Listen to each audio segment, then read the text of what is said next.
살아계신 하나님 말씀은 창세기 20장 1절에서 18절입니다.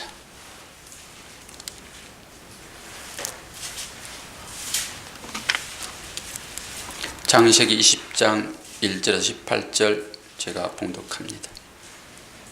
아브라함이 거기서 네게브 땅으로 옮겨가 가데스와 술 사이 그랄에 거주하며 그의 아내 사라를 자기 누이라 하였으므로 그랄 왕 아비멜렉이 사람을 보내어 사라를 데려갔더니 그 밤에 하나님이 아비멜렉에게 현몽하시고 그에게 이르시되 내가 데려간 이 여인으로 말미암아 네가 죽으리니 그는 남편이 있는 여자임이라.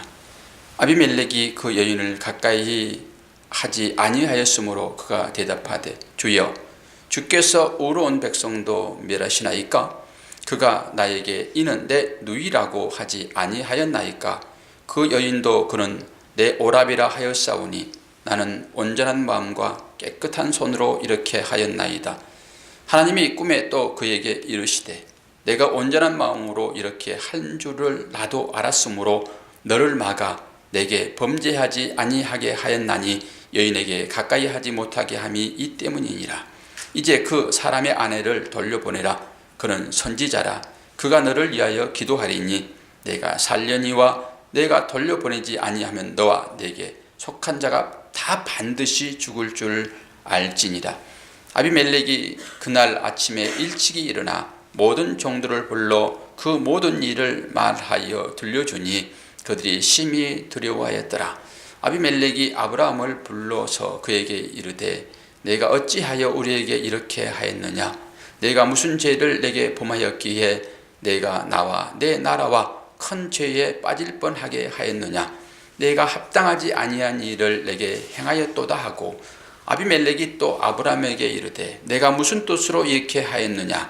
아브라함이 이르되 이곳에서는 하나님을 두려움이 없으니 내 아내로 말미암아 사람들이 나를 죽일까 생각하였으며 또 그는 정말로 나의 이복 누이로서 내 아내가 되었음이니라. 하나님이 나를 내 아버지의 집을 떠나 두루 다니게 하실 때에 내가 아내에게 말하기를 이후로 우리의 가는 곳마다 그대는 나를 그대의 오라비라 하라. 이것이 그대가 내게 베풀 은혜라 하였노라. 아비멜렉이 양과 소와 종들을 이끌어 아브라함에게 주고 그의 아내 사라도 그에게 돌려보내고 아브라함에게 이르되 내 땅이 내 앞에 있으니 내가 보기에 좋은 대로 거주하라 하고 사라에게 이르되 내가 은 1000개를 내 오라비에게 주어서 그것으로 너와 함께 한 여러 사람 앞에서 내 수치를 가리게 하였노니 내 일이 다 해결되었느니라. 아브라함이 하나님께 기도하며 하나님이 아비멜렉과 그의 아내와 여종을 치료하사 출산하게 하셨으니 여호와께서 이왕에 아브라함의 아내 사라의 일로 아비멜렉의 집에 모든 태를 닫으셨음이더라. 아멘. 김순학 집사님 특송 준비 안 했어요? 예배위원장님 확인 안 하셨습니까? 예배위원장님 다 확인해야 돼요. 특송을 준비했는지. 예.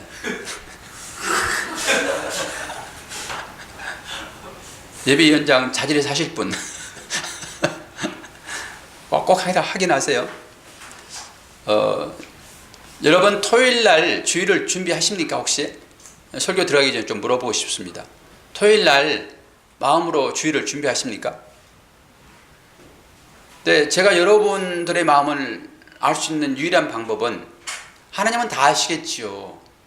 하나님은 주일을 준비하시는지 안 하시는지 다 아시겠죠. 그러나 제가 확인할 수 있는 유일한 방법은 토요일날 제가 보내드리는 세워가는 교회 공동체 카카오 그룹 이걸 보느냐 안 보느냐요. 저는 판단을 합니다. 그러니까 그걸 보지 않았기 때문에 오늘 같은 불상사가 일어나는 거예요. 거기에 특송 누구라고 제가 늘 쓰거든요. 기도 누구, 특송 누구, 안내 누구. 우리 교회 이제 안내도 잊어버렸어요. 누군지 몰라. 상반기 하반기 한 번씩 바꿔야 되려나. 여러분이 주일을 꼭 준비하셔야 돼요. 그러려고 그러게 되면은 말씀을 사모하는 마음으로 교회에 나오셔야 되잖아요. 그냥 단순히 주일 때우는 것이 아닌 하나님께서 나에게 무슨 말씀을 하실까. 물론 박도서 목사가 말을 대신 하긴 하지만은 하나님 주신 말씀으로 여러분들이 받으셔야 돼요. 그러려고 그러면 토요일 날 한번 요약된 설교를 꼭 보고 오시라고요. 그리고 주중에 제가 이제 새벽에 은혜 받은 말씀들을 가끔 올리거든요. 거기에 리플 좀 다시고. 그것이 하나님 마음 가운데 가까이 있는 증거입니다. 다른 거 없어요. 여러분 다 구원 받은 자들이잖아요. 그러면 누르셔야 되는데 누리지를 못하는 것 같아요. 그게 방법을 몰라서 그런가요? 좀 말씀으로 충분히 여러분 은혜를 누르시기를 바랍니다. 그러려고 그러면은 토요일 날 꼭 클릭하세요. 클릭하셔서 그 읽는데 3분 정도 걸릴까요? 3분도 여러분들이 주일을 준비하지 않는다. 이러면 불성실하는 것입니다. 불성실. 꼭 좀 확인 좀 해주세요. 꼭 좀. 한 분을 내가 지적하고 싶은데 그분은 일부러도 안 보는 것 같아요. 일부러. 나를 미워하나? 자, 오늘의 말씀은 하나님의 사랑이 우리한테 얼마나 많이 크고 절절하게 흐르는지를 오늘 보셔야 돼.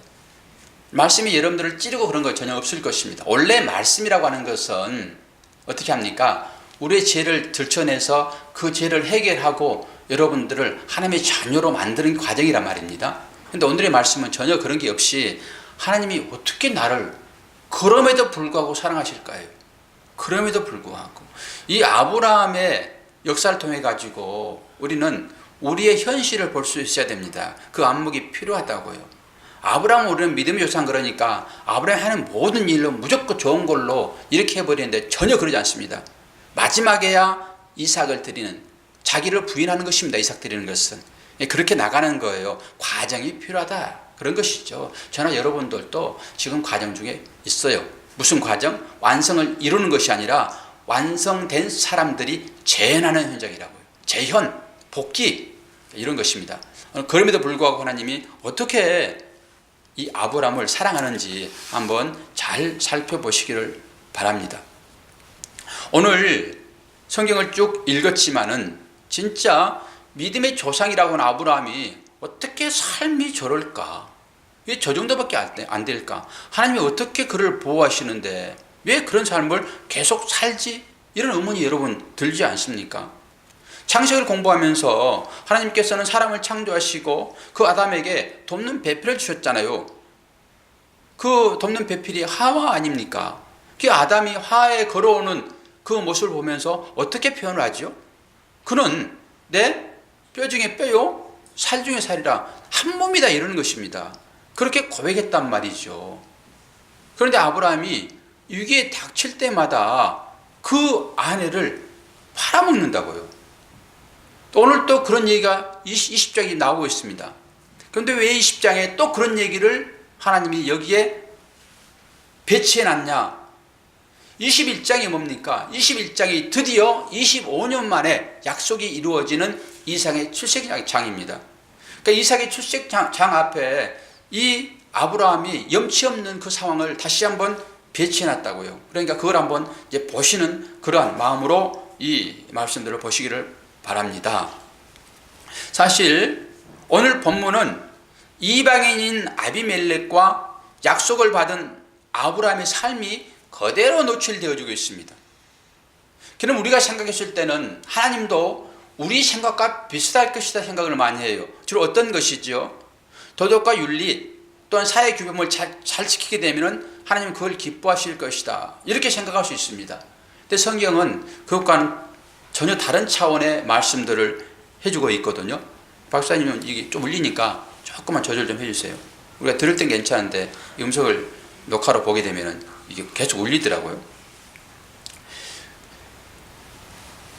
오늘 보게 되면 사실 아브라함이 책망을 받아야 되거든요. 아브라함이 책망을 받아야 되는데 엉뚱한 사람이 책망을 받습니다. 아브라함에게는 또 반대로 하나님께서 아브라함에게 처음 12장에 부르실 때 뭐라고 얘기하죠? 너는 복의 근원이 될 것이다 이 얘기를 하고 있거든요. 그런데 실제적으로 복은 한 번도 나오지 않았습니다. 복의 근원인 사람이 한 번도 복을 다른 사람 빌어주지 않았어요. 다른 사람들에게.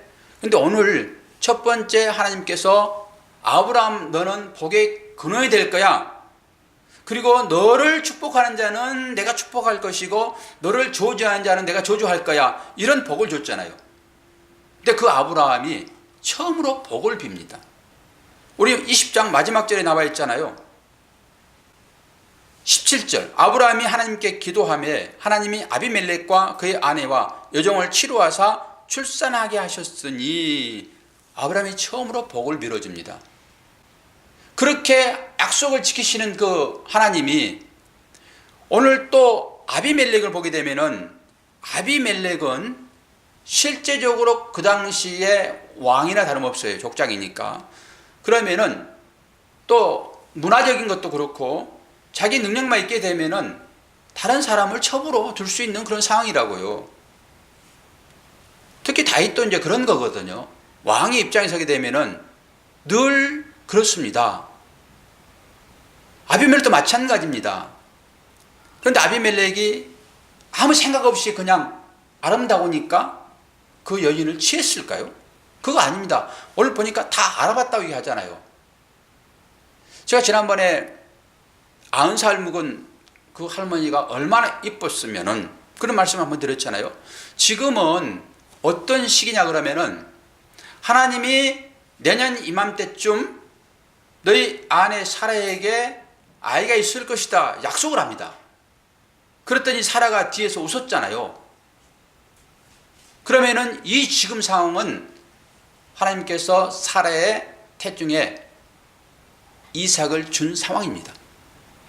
약속이 되어 있잖아요 지금. 그런데 그 아내를 어떻게 합니까? 자기의 신분의 위기를 모면하기 위하여 아브라함은 지금 팔고 있다고요. 좀 욕을 좀 한번 해주고 싶은데 이 설교 시간에 욕은 할 수 없고 입을 뒤집어 쓰고 한번 해야 되겠어요. 아브라함한테. 아브라함이 지금 그런 상황이거든요 지금. 그런데 아비멜렉은 어떻게 얘기를 하고 있습니까? 내가 다 살펴보았다라고 얘기하고 있습니다. 내가 다 조사해서 이는 자기도 누이라고 그랬고 또 본인도 그렇게 생각하고 있다. 그렇기 때문에 내가 이 여인을 취했다. 이런 거 아닙니까? 근데 갑자기 하나님이 불쑥 찾아오셔가지고 뭐라고 얘기합니까? 너 건들기만 건들면은 너를 비롯한 너희 가족은 다 내가 죽일 거야. 이러잖아요. 정말로 억울한 입장이 아니겠습니까? 억울하지요. 그들이 다 그렇게 얘기를 했고 내가 다 조사를 했고 그래서 내가 취할 수 있는 거 아닙니까? 그런데 어떻게 하나님이 이렇게 나한테 말씀하십니까? 이런 말씀할 수 있죠. 그래서 다시 한번 확인했잖아요. 아브라함에게. 근데 아브라함이 이제 실질적인 사실들을 얘기를 하고 있지요. 우리가 볼 때는 정말로 하나님은 공의의 하나님이라고 스스로 말씀하시고 우리도 그렇게 생각하잖아요. 공의는 어떤 것입니까? 옳고 그름을 정확하게 분별하여 확실하게 판단하고 거기에 행사하는 거잖아요.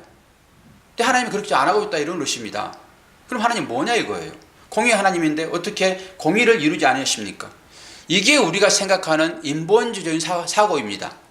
도덕과 윤리, 어떤 생활, 사회, 규범, 규칙 여기에 맞으면은 바른 것이고 맞지 않으면 그런 것이다. 이런 사고방식이요. 근데 하나님은 그러지 않습니다. 우리가 생각한 것하고는 전혀 다른 방향으로 말씀을 이루신다고요. 하나님이 선하다 그러면 선한 것입니다. 이 하나님의 말씀은 누구에게 준 말씀이죠? 우리에게 줬다고요. 우리에게. 하나님의 택한 백성들에게만 주신 말씀입니다. 이게. 하나님은 택한 백성 외에는 관심이 전혀 없습니다. 눈길도 안 준다니까요, 여러분. 그러니까 그들이 잘 되든 안 되든 상관없어요, 하나님은. 그런데 하나님은 하나님 자녀에게만 관심이 왔기 때문에 혹시나 잘못될 것 같으니까 찾아오셔가지고 가끔 해초도 되시고 충고도 하시고 이렇게 하셔서 아들로 세워나가는 거거든요. 오늘도 딱 그런 것입니다.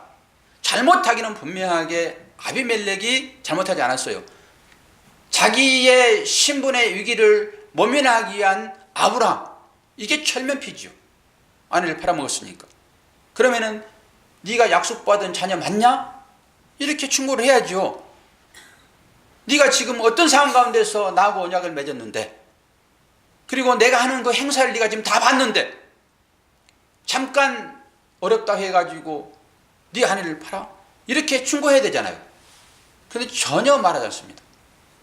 그리고 오히려 아비멜렉이 찾아가지고 아비멜렉을 혼내겠잖아요. 이게 오늘 말씀의 주제가 거기서 나온 것입니다. 그럼에도 불구하고요. 그럼에도 불구하고 우리는 다 잘못하고 다 엉뚱한 길로 가고 우리 마음대로 행하고 죄 가운데 있으면도 회개하지 아니하고 정말로 주일도 거룩한 마음으로 주 앞에 나오는 것이 아니라 어떻게 보면은 습관적으로 하나님 말씀 사모하지 아니하고 나오는 경우가 참 많이 있잖아요. 우리가 받은 은혜가 얼마인데, 죄 가운데서 구원받은 우리인데 지금까지 지켜준 그 하나님의 은혜를 생각하고 나오는 것이 아니라 다른 마음을 가지고 나온 경우가 많이 있잖아요. 그럼에도 불구하고 하나님 우리를 사랑하신다고 하는 거 아닙니까? 아브라함이 그렇게 잘못했어도 이건 정말로 곤장 50대 맞고 그것 때문에 죽을 사람인데도 불구하고 그렇게 곤장치지 아니하시고 한 말씀 하지 아니하시고 오히려 자신의 약속을 시행하는 쪽으로 아브라함을 이끄시고 아무 잘못이 없는 아비멜렉을 죽이겠다고 엎어놓으시고 하시는 그 하나님, 이 하나님이 오늘도 정말로 우리의 삶 가운데 우리를 인도하시고 우리를 이끄시고 하셔서 우리를 축복하신다라고 하는 것입니다. 오늘 제가 이사야에서 새벽에 요즘 계속 이사야 말씀을 보는데 금요일날 목요일날 많은 은혜가 있어요. 그래서 제가 이제 각각 우리 올려놓고 여러분들 의견을 좀 듣고 나누고 그랬잖아요. 이제 설교 후반절에 가가지고 그 얘기를 조금 나눌 것입니다. 하나님은 우리를 어떻게 생각하는지 이사야서를 보게 되면 나옵니다. 이사야서 40장 15절에서 17절. 보라, 그에게는 열방의 통에 한 방울 물과 같고 저울의 작은 티끌 같으며 섬들은 떠오르는 먼지 같으리니 레바논은 땔감에도 부족하겠고 그 짐승들은 번제에도 부족할 것이라. 그의 앞에는 모든 열방이 아무것도 아니라 그는 그들을 없는 것 같이 빈 것 같이 여기시리라. 하나님께서 당신의 백성들을 어떻게 지금 여긴다고 하고 있고 열방은 어떻게 여긴다고 얘기를 하고 있습니까? 한 방울 물처럼 티끌처럼 이렇게 여긴다 얘기를 하고 있습니다. 또한 그들을 없는 것처럼 여긴다라고 하는 것이에요. 하나님 앞에서 사실 모든 피조물들은 티끌에 불과합니다. 그래서 우리는 티끌입니다, 아무것도 아닙니다, 우리는 나띵입니다 얘기를 하지요. 제가 그 은혜가 지난번 금요일에 입혀졌어요. 좀 이따 얘기를 좀 하겠지만은 사실 우리도 마찬가지입니다. 오늘 이사야서 40장 15절 17절 말씀이 우리들 통하여 우리들에게 하는 말씀과 똑같아요. 그 가운데 우리가 다 들어있으니까. 그런데 하나님이 우리를 창세일에 택하시고 우리를 티끌이 아닌 하나님의 자녀로 삼아 버렸다라고 하는 것입니다. 할렐루야! 이 은혜가 우리한테 입혀졌기 때문에 아브라함이 비록 죄를 짓고 진노 중에 있어야 할 그 아브라함을 책망하지 아니하시고 오히려 아무 잘못도 없는 아비멜렉만 책망한다라고 하는 것입니다.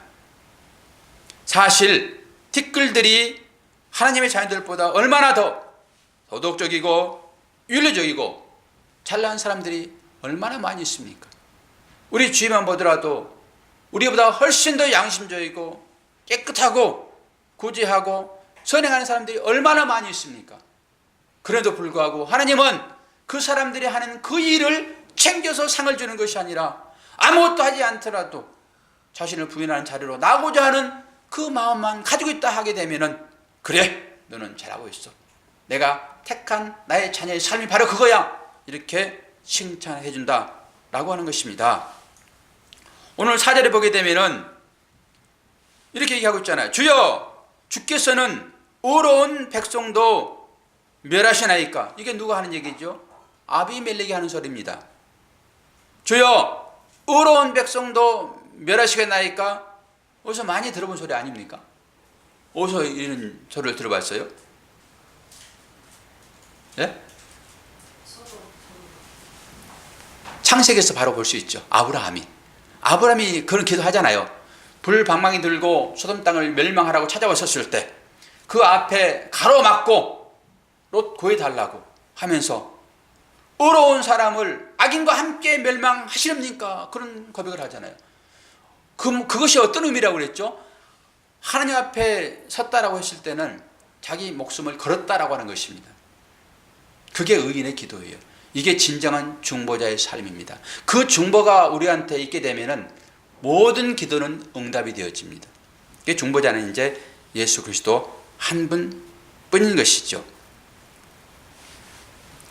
하나님이 아비멜렉에게 나타나서 사라에게 티끌 하나 손대게 되면 죽이겠다고 경고한 이 사실 앞에 아비멜렉은 많은 말을 더 했을 수도 있습니다. 자기 변명을 충분히 할 수도 있잖아요. 그런데 하나님은 전혀 그 말에 대꾸하지 아니하시고, 사실 저는 이것을 하나님의 딴지 걸기 이렇게 표현해 봤어요. 조금 불경스러운 말일 수는 있지만은 하나님의 딴지 걸기.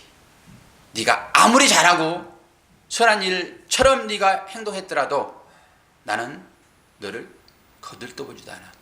이런 거 아닐까요?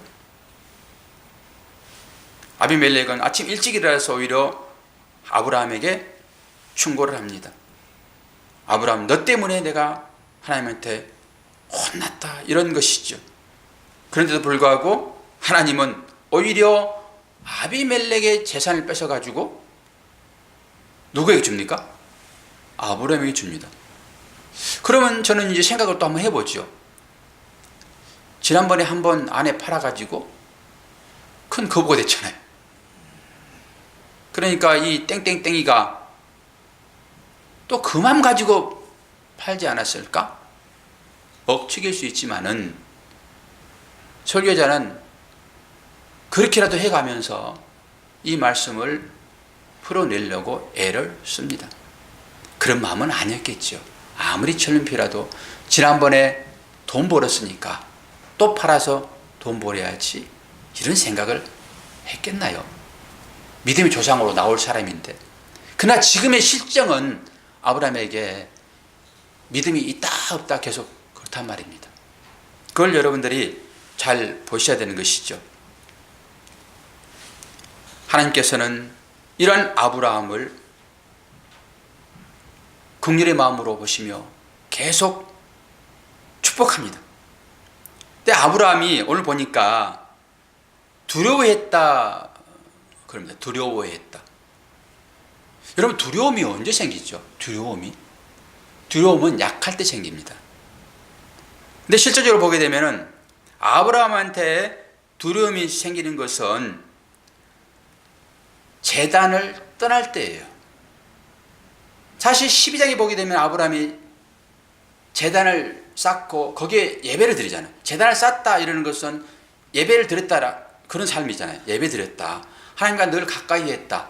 그런데 어려움이 찾아오니까 제단을 떠나서 아브라함이 점점 남방으로 갑니다. 남방은 애굽과 비슷해요. 그러니까 거기는 풍요가 있는 것입니다. 제단을 떠나서 어려움을 모면하려고 남방으로 풍요를 찾아서 떠나게 되면은 두려움이 찾아오게 되어 있습니다.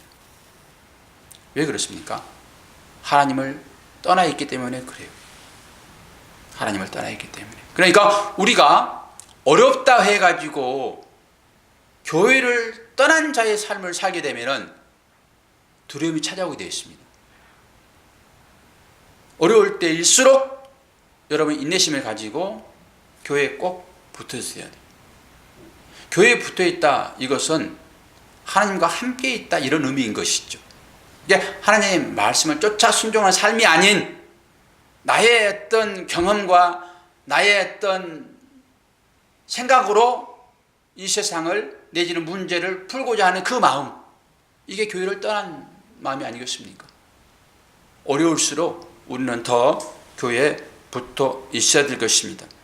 하나님께서는 우리를 얼마나 사랑하시는지, 이 하나님의 사랑을 여러분 경험하게 되면은 절대 하나님을 떠나지 않습니다. 하나님께 꼭 붙어 있는 것이죠.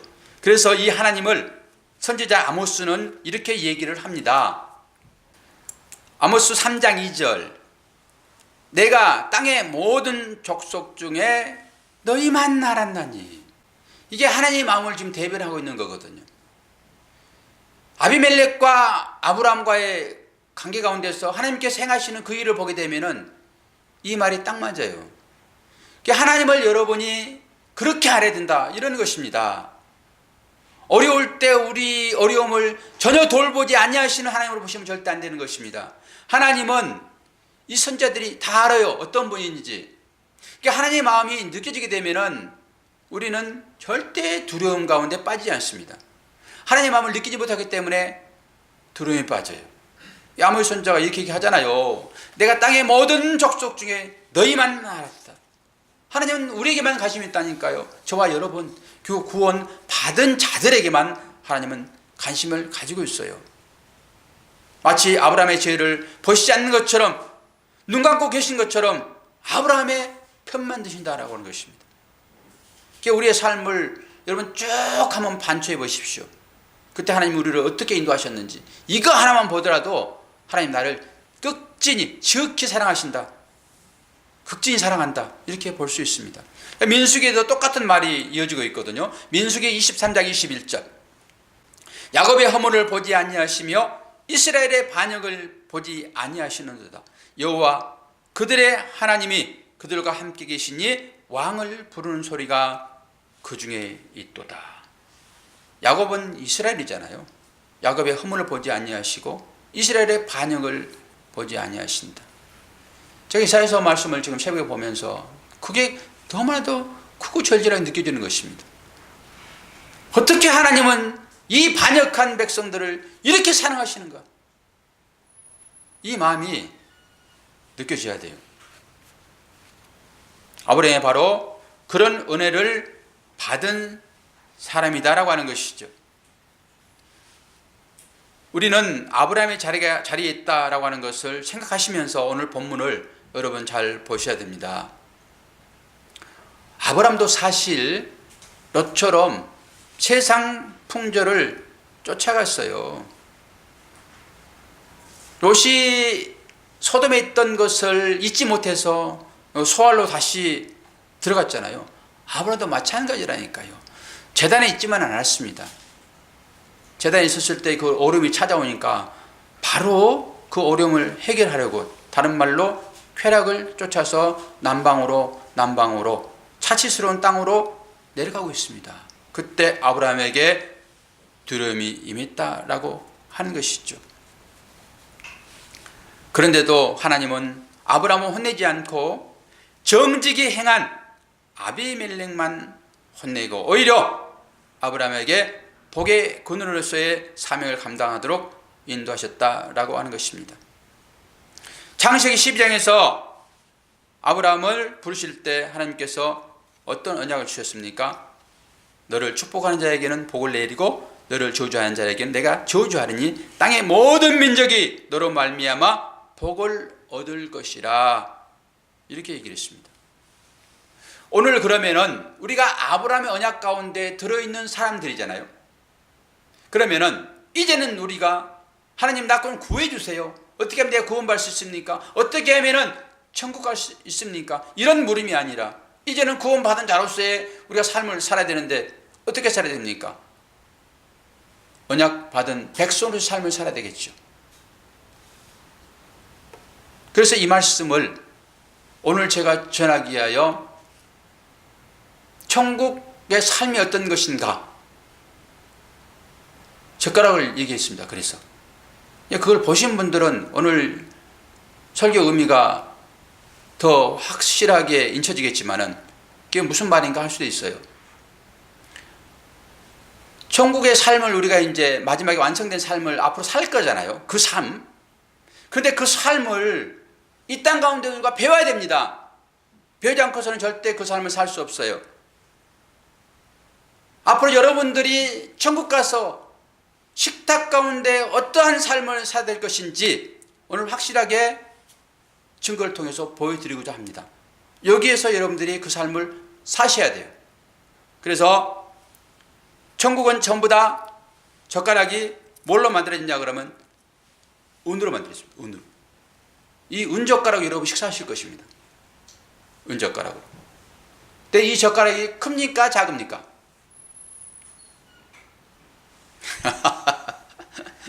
이걸 크다 할 수도 있고 작다 할 수도 있죠. 저는 여기에 관심이 있지 않습니다.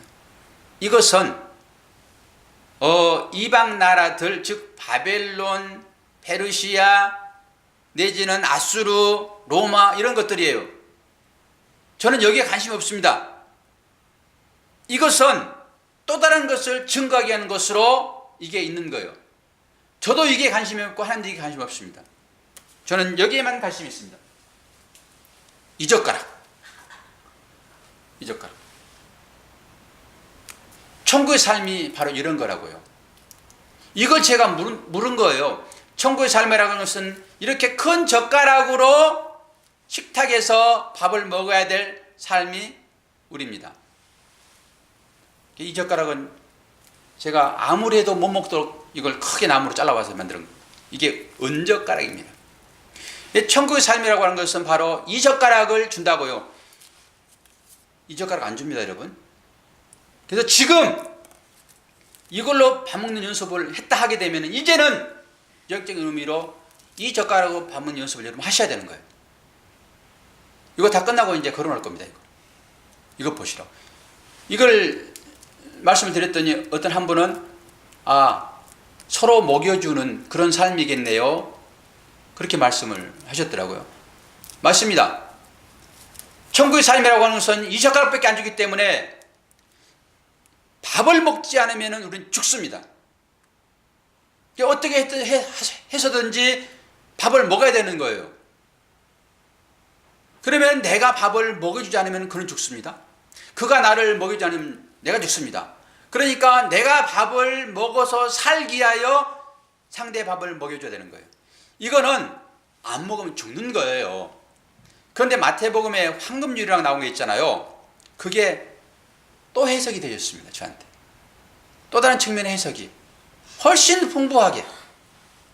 어떻게 말했지요? 섬김을 받으려거든 어떻게 하라고요? 섬기라. 그래서 황금률을 정해놓고 우리는 섬김을 받아야 되기 때문에 섬기라 얘기를 합니다. 그 말 여러분 한번 잘 생각해 보십시오. 내가 섬김을 받고 싶어서 섬기는 것, 이거 모순 아닙니까? 이걸 황금률로 정해놨다고요, 학자들이. 그래서 우리는 당신 섬김 받으려고 그러면은 섬겨. 예수님께서 이 땅에 오신 이유가 뭐죠? 내가 섬김을 받으려 함이에요? 섬기려 함이에요? 섬기려 함이잖아요. 그럼 예수님께서 우리의 섬김을 받으시려고 섬겼을까요? 그건 아니잖아요. 제가 지난번에 이런 말씀을 드렸잖아요. 우리 모두는 다 섬김을 받고 싶은 마음이 다 있다. 그걸 아는 우리들은 당연히 그 사람을 섬기는 것이 십자가의 삶이다. 이 정도로 설명을 했습니다. 그것만 가지고 또 내가 섬김을 받기 위하여 섬긴 거하고 또 달라요. 그게 십자가의 삶의 형태라고요. 그러니까 그 섬김을 살아야 됩니다. 이렇게 얘기를 했죠. 그럼 섬김 안 받으면 되지 뭐. 이렇게 가정할 수 있잖아요.